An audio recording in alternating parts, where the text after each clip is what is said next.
पुंडलीकवरदा हरिविठ्ठल श्री ज्ञानदेव तुकाराम सद्गुरु समर्थ त्र्यंबकानंद महाराज की जय। माऊली ज्ञानेश्वर महाराज की जय। जगद्गुरु तुकाराम महाराज की जय। श्री गुरुदेव दत्त। श्री तुकाराम महाराजांची गाथा, अभंग क्रमांक 206। अमंगळवाणी नये ऐकोते कानी, जो हे दूषी हरीची कथा, त्यासी क्षयरोग व्यथा। याती वर्ण श्रेष्ठ, परितो चांडाळ पापिष्ट। तुका म्हणे पाप, माय नावडे जा बाप। काही लोक असे असतात की ते पामर, त्याच्यापेक्षा खालचे आहेत। अशा लोकांना संत महात्मे अत्यंत काय आहे की दुर्लक्षित करतात आणि तसंच आपल्यालाही सांगतात की हे कसे आहेत, यांचा संबंध कधीच येऊ देऊ नका, याच्या संबंधाकडेही कधी जाऊ नका किंवा त्याला आपल्याजवळ कधी येऊ देऊ नका। कोण आहे हा? तर अमंगळवाणी। त्याचं बोलणं अतिशय काय आहे, अपवित्र, अभद्र किंवा जे ऐकायला नको असले, आणि त्याच्या वाणीत दुसरा कधी शब्द येतच नाही। तो बोलायला सुरुवात केल्यापासून सगळं होईपर्यंत काहीही असं अभद्रच बोलत राहणार, दुसऱ्याचं वाईट चिंतणार, निंदा करणार आणि प्रत्येक गोष्ट बोलत असताना काहीही शब्द त्या ठिकाणी वापरणार की जे कानाला ऐकायला नको वाटतील। अशा माणसाच्या ठिकाणी जाऊन त्याचे शब्द ऐकायचे कशाला? त्याकरता सांगितलं नये ऐको ते कानी, याचे शब्दही कानावर येऊ देऊ नये। आता आपल्याला माहीत असतं की एखाद्या व्यक्तीचं अशा तऱ्हेचं बोलणं आहे आणि त्या व्यक्तीचं ते व्यक्तिमत्वच ठरवून गेलं आहे, तो तसंच बोलतो, तसाच आहे तो, तेव्हा त्याचा संबंध न येईल असं करावं। तो कुठं समोर दिसत असलं तर आपलं निघून जावं किंवा तो आला जवळ तरी काम आहे म्हणून बाजूला जावं, काही करावं पण त्याला टाळावं। याचं कारण काय? तर न ऐको ते कानी, त्याच्याबद्दलचं जे काही असेल ते शब्दही कानावर येऊ देऊ नये। कारण कोणतीही गोष्ट अशी की त्या शब्दानं आपल्या ठिकाणी संस्कार होतात।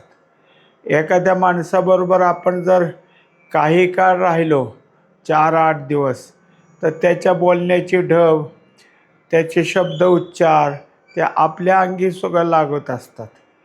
म्हणून दुसऱ्याचं आपल्या ठिकाणी काही लागू देऊ नये। याच्याकरता सहज बोलण्याचा मनुष्य वेगळा, पण असा अमंगळ बोलण्याचा माणूस हा वेगळा आहे, त्याच्याजवळ अजिबात जाऊ नये। जो हे दूषी हरीची कथा। आता दुसरं ह्याच्या ठिकाणी काय आहे की वाचाळ बोलणं ही गोष्ट वेगळी, पण अभद्र आणि अपवित्र बोलणं हे कसं आहे, तर हे अतिशय दूषावह आहे, दूषणच आहे ते। पण तरीसुद्धा हा असं तर बोलतोच, पण बोलताना काय करतो तर हरिकथेला नावं ठेवतो। हरीची कथा जी आहे याच्यात काहीही म्हणणार, हे खरं नाही, ते खरं नाही, असंच नसतं, तसंच नसतं, जे काही आहे। आणि जे श्रद्धावान आहेत की ज्यांना ह्या कथेबद्दलचा ऐकावं वाटतं, ऐकण्यात लक्ष लागतं, नेमकं त्यांच्या पुढे येऊन म्हणणार कशाला जातो, काय आहे त्याच्यात, काय असतं तिथं, आणि मग नको ते त्यावर आरोप करणार। या कथेत जे कोणी असतील त्यांचं नाव घेणार आणि त्याच्यावर आरोप करणार. आता ज्यांनी हरिकथेला दोष दिलेला आहे तेव्हा संत कधीच कोणाचं वाईट चिंतत नाहीत. पण इथं मात्र त्यांनी सांगितलं त्यासी क्षयरोग व्यथा, त्याला क्षयरोग होऊ दे. क्षयरोग म्हणजे काय असतो? तो मनुष्य सतत झिजत जातो, त्याचं फुफ्फुसं निकामी होतात, त्याला खोकल्याची उबळ आली म्हणजे सहन होत नाही, खोकल्याबरोबर बेडक्यातून रक्त पडतं आणि मग त्याचे अतिशय काय होतं, हाल होतात. म्हणून ते म्हणतात की असंच ह्याला होऊ दे. कारण काय आहे, ही व्याधी याला लागल्याशिवाय याच्याजवळ जे काही आहे हरिकथेला नावं ठेवणं ते त्याला कळायचं नाही. कारण क्षयरोग ही व्याधी साधी नाही, दुःख देणारी. म्हणजे त्या माणसाला वाटतं मेलेलं बरं, पण ह्यातनं सुटणार कसा मी? म्हणजे मग त्याच्या ठिकाणी काय आहे की दुःख भोग आले. आणि हे दुःख भोग याचं कारण काय? त्याचीच करणी. त्यांनीच हरिकथेला नावं ठेवलेत, नको तिथं नको ते शब्द वापरलेत. म्हणून याला असंच झालं पाहिजे. याती वर्ण श्रेष्ठ. आता काय केलं, आणखीन थोडंसं सांगितलं की जो कोणी असेल तो चांगल्या जातीचा आहे किंवा चांगल्या वर्णाचा आहे किंवा त्याला त्याच्या घरानं हे ते फार श्रेष्ठ आहे, सगळं गाव त्याला महत्त्व देतं. पण हे काही जरी असलं तरी ह्या गोष्टीला आपण विचार करू नये. जातीनं चांगला आहे, वर्ण चांगला आहे त्याचा, म्हणजे जातच एक प्रकारे ते आहे. आणि शिवाय कसं आहे तर घरानं कुळ वगैरे श्रेष्ठ आहे. पण हे असलं बोलतो ना, त्याच्या ठिकाणी काय अमंगळवाणी आणि दुसरं काय आहे हरिकथेला नावं ठेवतं आहे. मग असला श्रेष्ठ जातीत म्हणून काय होतं आहे? तो कोणी ब्राह्मण असेल किंवा अजून काय असेल, सगळीकडे त्याला चांगला मान असेल, पण असा बोलत असल्यावर त्याच्या मानाला तरी कोण राहते उभा? त्याने बळच बोलून घेतलेली माणूस पुढं जाईल. आपणहून त्याच्याजवळ जाऊन बसावं, त्याचं काय चार शब्द ऐकावेत, चुकूनच कोणाला वाटणार नाही. म्हणजे मग हा कसा जरी असला तरी त्याला सांगितलं, आता हा जातीनं वर्णानं श्रेष्ठ जरी असला परी तो चांडाळ पापिष्ट, तर तो चांडाळ आहे. चांडाळ म्हणजे कसा असतो? अतिशय वाईट त्याचं वर्तन असतं. त्याला नेहमीच काय काम असतं तर जे मृत झालेले असतात त्या मृत झालेल्याला ओढून लिहून लांब टाकणे, त्याची विल्हेवाट लावणे, ही चांडाळाची काम आहेत. शिवाय राजाच्या घरी जर तो राजदरबारात असेल तर ज्याचे हात तोड, पाय तोड, ह्याला फाशी दे, ह्यांची काम आहेत. म्हणजे हा निर्दयी असतो. त्याच्या ठिकाणी काही आपण करतोय हे चुकतंय असं कधीच नाही, दयामाया कोणाचीच येत नाही. म्हणून हा चांडाळ आहे. आणि हा कोणाला उदाहरण दिलं तर ज्याची याती वर्ण श्रेष्ठत्व आहे, पण इकडं त्याला चांडाळच म्हणा म्हणले.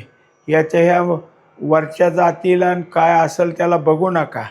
तो नुसता चांडाळ नाही तर अजून पापिष्ट, म्हणजे पाप इतकं आहे त्याच्याजवळ की पापच त्याच्या ठिकाणी वास करत आहे. तुका म्हणे पाप माय नावडे ज्या बाप.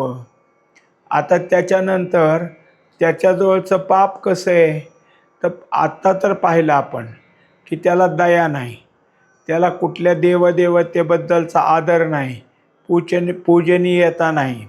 शिवाय देवाची जी काही नामस्मरण, हरिकथा, संतांची कथा, या गोष्टीला तो ऐकत तर नाही पण नावं ठेवतो.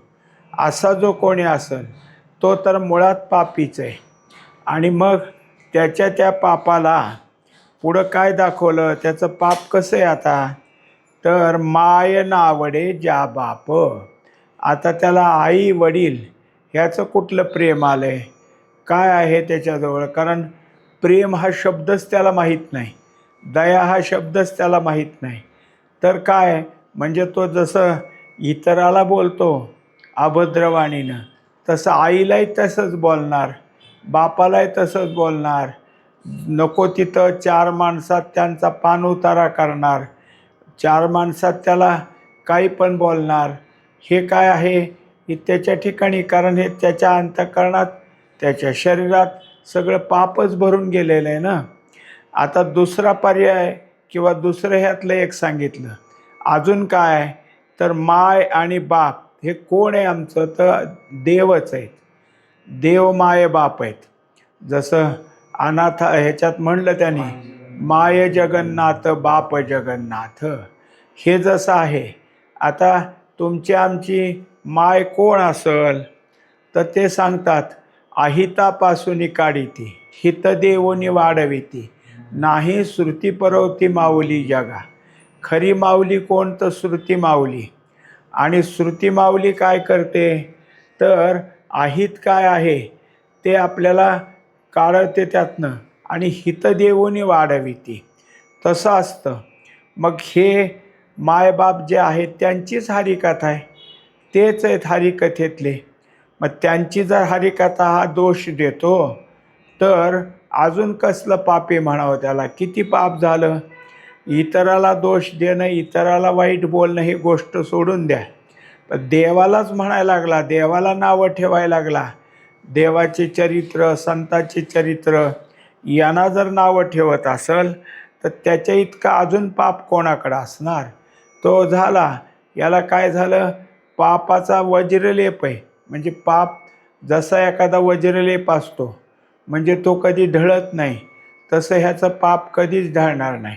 म्हणजे काय आहे, तो अत्यंत पापी आहे. आता पुढचा अभंग सांगतात. 207. कैसा शिंदळीचा नव्हे, ऐसी ज्याची वाचा, वाचे नुच्चारी गोविंदा, सदा करी परनिंदा.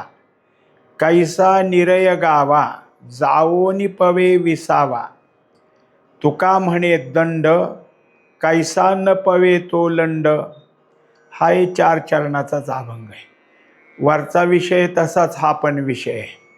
काही वेळेला काही शब्द तुकोबाराय जे ह्यात देतात, ते पाहिल्यानंतर जे काही साहित्यिक आहेत, त्या साहित्यिकानं तुकाराम महाराजाचे अभंग हे योग्यतेला कमीत असं नावं ठेवली. पण तसं नसतं. कारण तुकोबाराय सगळ्या विषयावर लिहितात. ते जितकं सगुणावर लिहितात तितकं निर्गुणावर लिहितात, जितकं समाजातल्या दोषावर लिहितात तितकं समाजाच्या सद्गुणाबद्दल लिहितात. म्हणजे त्यांच्याजवळ सगळे, आणि जे जे लागतं ते ज्ञानाची भाषा करतात, वैराग्याची भाषा करतात, भक्ती सांगतात, समर्पण सांगतात. म्हणजे त्यांनी आत्तापर्यंत काही विषय साहित्यातले बाजूला सोडले नाहीत. पण जिथं समाजात दोषानं वागणारे आहेत त्यांना त्यांची भाषा कळते. एखाद्याला काहीच कळत नाही आणि त्याला आपण आध्यात्मिक किंवा पारिभाषिक शब्दात सांगू लागलो तर काय कळायचं आहे त्याला. साधी गोष्ट कळत नाही किंवा सांगितलेल्या गोष्टीचं नेमकं कशाचे अर्थ आहे ते कळत नाही, आणि त्याला अत्यंत गहन ज्ञान सांगून काय करणार आहे. म्हणून त्याची जशी भाषा आहे तशी भाषा मुद्दाम तुकोबाराय काही ठिकाणी सांगतात.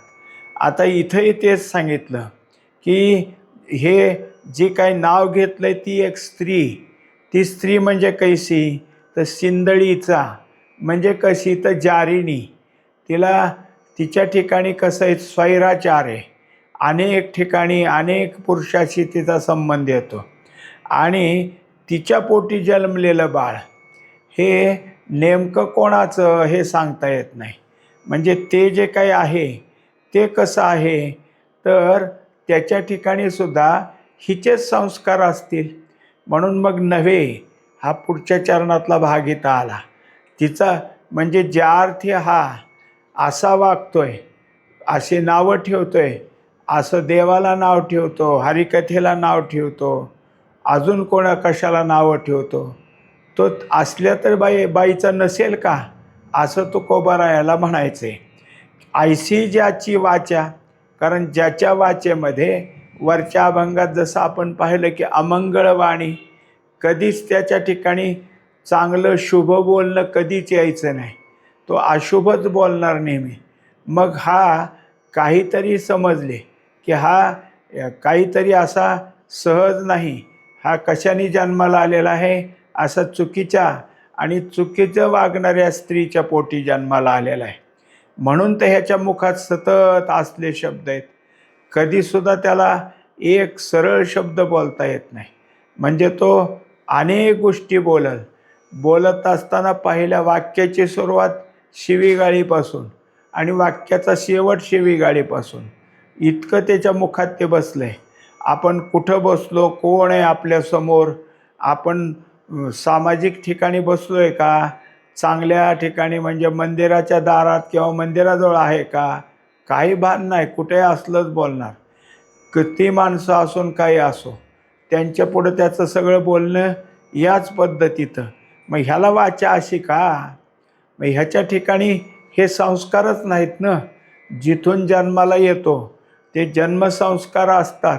म्हणून तर काय होतं, ते जे जे चांगल्या रस्त्याला जातात ते त्यांचं जन्मसंस्कार आहेत, आणि जे कधीच ह्या रस्त्याला आले नाहीत, कधी चांगलं बोलले नाहीत, काहीच नाहीत, त्यांना समजायचे अशा स्त्रीच्या पोटी जन्माला आलेला आहे.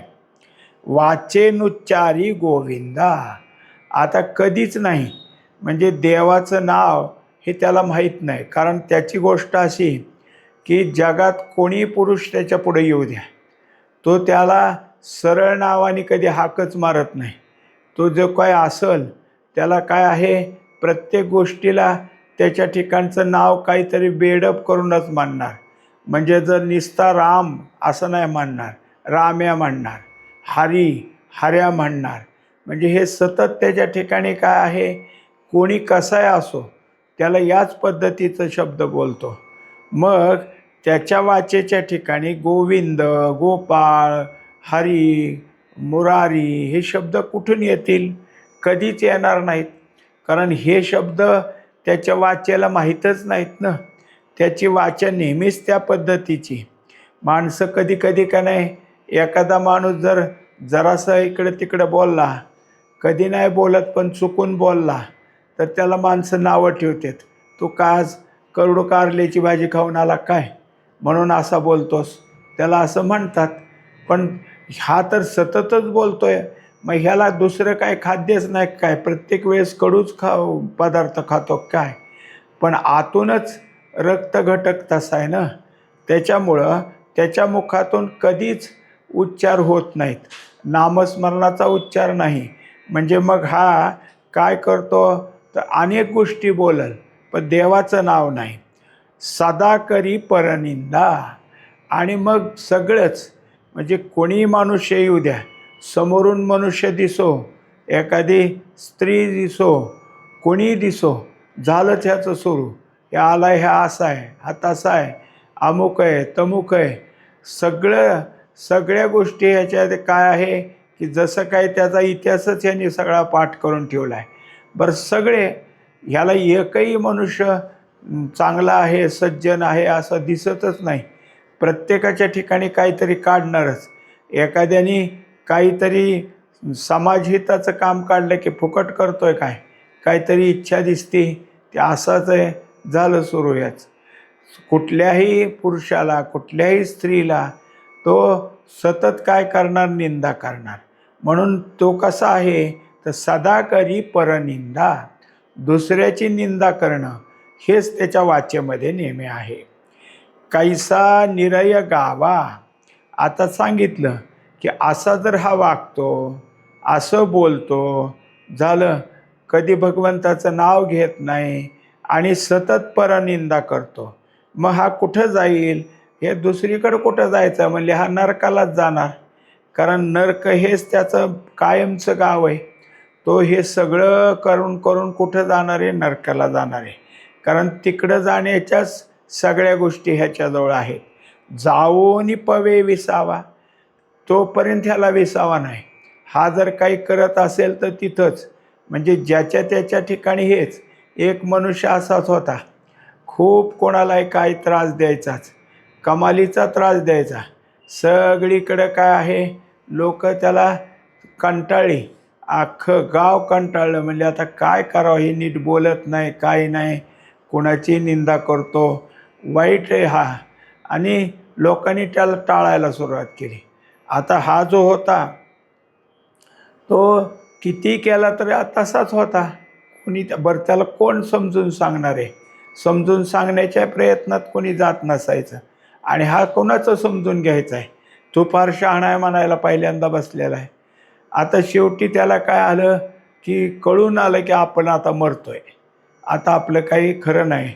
त्याला कळून आलं, काय आजार झाला म्हणा, काय झाला, आता आपल्याला मृत्यूच आहे. मग त्याने काय केलं, एक दोघाला बोलावलं आणि म्हणला 10-5 माणसं गावातली गोळा करून आणा.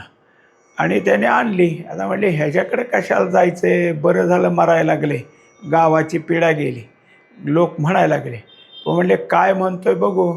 मग बोलावल्यावर गेला. म्हणला हो का, मी सगळ्याशी वाईट वागलो, कोणाला नीट बोललो नाही, माझ्या इतकं वाईट मीच आहे. आता एक करा, की मला मेल्यानंतर असं उचलून नेऊच नका, तुम्ही माझ्या पायाला दोरी बांधा आणि वडत वडत न्या. म्हणजे काय होईल, की माझं जे काय असेल ते असेल, काही चिंता करू नका. आणि जे वडते त्यांना वडू द्या, आणि जे मागं चालते त्यांनी मला खेटराने मारायचं. काय कुणाच्या पायात असेल त्यांनी रट्टे मारायचे, कुठं अंगावर, तोंडावर, डोक्यावर, कुठेही मारा. झालं. आता लोकांना वाटलं की हे खरंच त्याच गतीचं आहे, याला काही केलं तरी आपल्याला ह्याने त्रास दिलाच आहे. म्हणतोय तर काय करायचं आहे, त्याचा मृत्यू आहे, त्याच्या मृत्यूतली इच्छा आहे, तर तसं. मग आता ते खरंच त्याने मृत्यू आला की त्याला लोकांनी पाय बांधले आणि न्यायला लागले ओढत. कोणी ओढतंय, कोणी त्याला मारतंय. आणि काय कारण, तिकडून पोलिसाची गाडी आली. एकदम पोलीस उतरले. म्हणले अरे इतकी माणसं काय नाही, काय करताय तुम्ही? आणि त्या माणसाला तुम्हीच मारलंय. मग तुम्ही जे आरती वाढताय मारताय त्या आरतीत तुम्ही असं का करताय? धर की टाक गाडीत, धर की टाक गाडीत. माणसं म्हणली हे मेल्यावर सुद्धा तसाच आहे, हा अगोदर असाच आहे, आता मेला तरी असाच आहे, आणि आपल्याला आत्ताही सोडलं नाही. काय त्याचं असेल ते असेल म्हणले, आपलं आणि त्याचं वैर आता ते आपल्याला भोगायचं आलंय. मग याला मात्र काय, याला नाही, आता ह्याला फक्त नरकाचंच घर आहे. मग तो काय करील, जावोनी पवे विसावा, तिथं जाऊनच त्याला विसावा आहे, तोपर्यंत नाही. तुका म्हणे दंड. तर इथं काय केलं, तुकाराम महाराज म्हणतात दंड. दंड म्हणजे शिक्षा. आता ह्याला कोणता दंड द्यावा? कैसा न पवे तो लंड. तर तेव्हा ह्या नरकामध्ये जाणं हेच त्याचं खरं आहे. याच्याशिवाय ह्या लबाडाला दुसरं काय ठिकाण आहे? कुठं नाही. ह्याचं ठिकाणच ते. आणि तो जो काय आहे की नरक असणाऱ्या ठिकाणी जाईल तरच तो शांत होईल, हीच त्याची शिक्षा आहे. पुढचा अभंग आहे 208 क्रमांकाचा.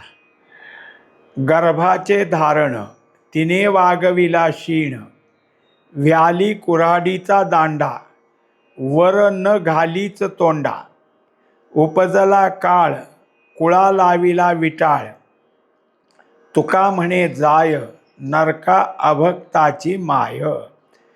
आता त्याच पद्धतीचं उदाहरण आहे, पण उदाहरण देताना मात्र हा जिच्या पोटी जन्माला आला तिलासुद्धा या ठिकाणी घेतलं.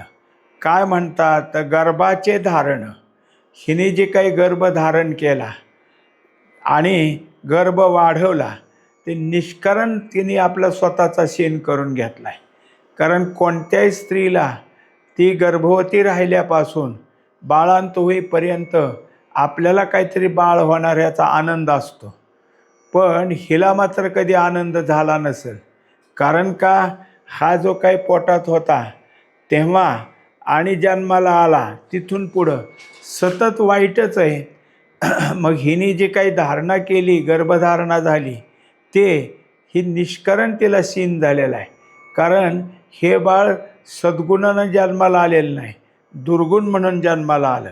मग आता तिच्या पोटी हे जन्म झाला, त्याला दुसऱ्या चरणात सांगतात व्याली कुऱ्हाडीचा दांडा. हिनं बाळाला न जन्म घातला नाही, कुऱ्हाडीचा दांडा. कारण काय, कुऱ्हाडीचा दांडा काय असतो, तर कुऱ्हाडीचा दांडा कुऱ्हाडीला असतो, पण तो असतो लाकडाचा. आणि कुऱ्हाड कशावर चालवतात, लाकडावरच.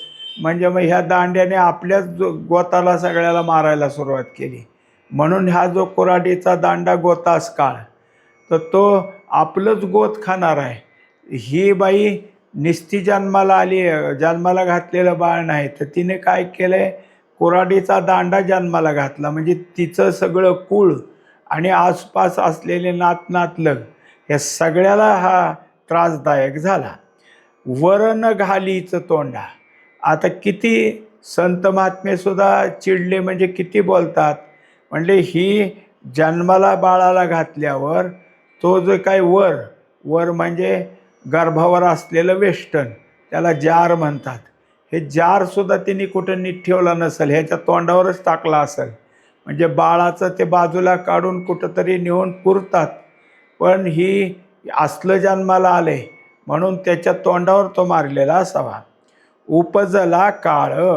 शेवटी आता त्याला नाव दिले. हा काय आहे, काळच जन्माला आलाय. काळ कुणाच्या जवळ जरी गेला तर कोणाला तरी काही सुख राहू देईल का. म्हणजे हा तसाच आहे, कुठेही कशातही गेला तर हा सुखी नाही. म्हणजे याच्या ठिकाणी काय आहे की नेहमीच असं आहे, कुळाला लावी टाळ. आणि स्वतःचं कुळ जे आहे त्या सगळ्या कुळाला काय, नाहीतरी कोणतंही बाळ जन्माला येतं तेव्हा सगळ्या कुळाला पहिल्यांदा विटाळच असतो 10 दिवसाचा. आणि मेलच तरी मागं सगळ्याला सुतक असतं. फक्त एवढंच आहे, नावं वेगळीत. बाळ जन्माला आल्यावर बाळांतनीचा विटाळ म्हणावं लागतं आणि मृत्यूच्या वेळेला सुतक म्हणावं लागतं. म्हणजे हे दोन्ही गोष्टी कोणी आहे, कोणी जन्मला तर हाच. पण हा तर कसा आहे, विपरीत आहे. हा जन्माला आलाच, पण ह्याने काय केलेलं आहे, तर सगळ्या कुळाला नाश करायचा ठरवला. आता कुळ जे आहे हे सगळं कसं आहे की काही ना काहीतरी करून त्या कुळाला दोष लावायचा हे ह्याचं काम आहे. मग असलं जन्माला येऊन काय करायचं. तुका म्हणे जाय नरका अभक्ताची माय. आता हा तर चाललाच आहे, ह्याचे दुसरे उद्योग काय नाही, हा नरकाकडे जाणार आहे. पण जिच्या पोटी हा जन्माला आला तिलासुद्धा नरकाला घेऊन चालला आहे. कारण असलं कुणी जन्माला घातलं हे सगळे विचारतात. हे कुणाचं पोरगा आहे हो, असं प्रत्येकजण म्हणतंच की असं वागतं म्हणजे हा कोणाचा पोरगा आहे. अर्थात तिचं नाव येतच पुढं. म्हणजे हा नरकाला चालला आणि आईलाही घेऊन चालला. म्हणजे मग त्याच्यामुळं सगळं जर काही असेल तर हा नरकाला जाणार आहे. आणि कोण आहे मग, अभक्त. म्हणजे याच्या ठिकाणी कधीच भगवंताचं नाम नाही आणि भगवंताकडे जाणाराला कधी नीट बोलायचा नाही, त्याला अभक्तच म्हटले. अभक्त काय आहे, अभक्त म्हणजे ज्याच्याजवळ भक्ती नाही तो अभक्त. मग ह्याच्याजवळ भक्ती नाही, याला काही नाही. मग असा जो कोणी आहे तो जिच्या पोटी जन्माला आला त्या आईसह स्वतः नरकाला जाईल. म्हणजेच काय होईल, आता काय असतं, काही असे एक पौराणिक कथा आहेत किंवा माणसाच्या रूढी तशा, की बाळ जे पोटात असतं तशा वासना होतात, तसं त्या बाईला डोहाळे होतात. मग हिला पहिल्यांदाच कळलं नाही का आपल्याला असले डोहाळे का होतात. कुणाला तरी भांडावं, कुणाला तरी शिव्या द्याव्यात, कुणाला तरी जी आरती तिला असेल हे पोटात असतानाच वाटत होतं, त्या आरती हे तसलंच आहे. म्हणजे तिला हे त्याच वेळेस कळून आलं होतं की आपलं बाळ कसं आहे. म्हणून मग ती पण त्यात दोषी झाली, तेव्हा तिलाही तो नरकालाच घेऊन जाणारा ठरलेला आहे. पुंडलिक वरदारी विठ्ठल श्री ज्ञानदेव तुकाराम सद्गुरु समर्थ त्र्यंबकानंद महाराज की जय. माऊली ज्ञानेश्वर महाराज की जय. जगद्गुरु तुकाराम महाराज की जय. श्री गुरुदेव दत्त.